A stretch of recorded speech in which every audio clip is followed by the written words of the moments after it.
My name is Lori Matzke and I just joined NHRI this year. NHRI is a great way for college students to sort of get out of their own bubble. It's easy to get caught up in the stress of college life, and I think it's important to still be reaching out to the younger generations and other students in the LPS system in Lincoln and helping them become leaders too, preparing them for the future. I'm Kelly Green. I'm a senior counselor in NHRI. I have a junior counselor, Eliza, and she is just a kick. We get to hang out at least once a week, sometimes more than that. Eliza was very intent on letting me know right away that we would be hanging out a lot. NHRI has helped me realize what my skills are.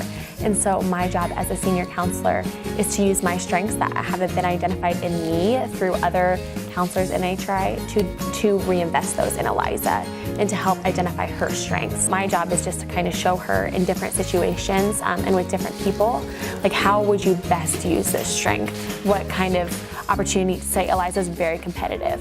So we love to play sports, we love to do that kind of thing, and I say, how can you encourage your teammates, or how can you do things like that? And then since I invest in Eliza and do the generativity in that way, it is then her job to invest in others. By filling her bucket and by continually investing in her, that fills my bucket. That helps me feel better. One of the first things that we talked about in NHRI is actually first identifying our junior counselor's strengths.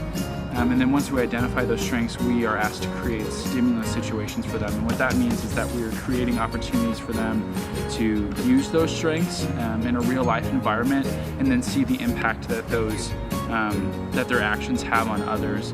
Trey, my junior counselor, there was a new girl that came to school and she was feeling extremely excluded and she was crying and wanted to go home, and so he was telling me about that and how that made him feel bad. And so we talked about ways that he could make her feel valued and included, and one of those ways was to remember her by name, and the other was to include her in his friend group. And so for his stimulus situations, I challenged him for the following week to call her by her name in the hallway, and then also to include her at lunch and at recess. And so the following week we get together and we talk about how that challenge went and how she reacted to that. We're beginning to discuss ways that he can use his strengths to positively influence others and make them feel valued. So you can kind of see the ripple effect that's happening here, even with a first grader, which is really sweet.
We call it the ripple effect, is when I reinvest in her, it ripples onto others, and so that she would invest in others. When I'm 95 and I'm hopefully still in contact with Eliza, who knows? But if I'm still in contact with my little sister, I think of it that way too.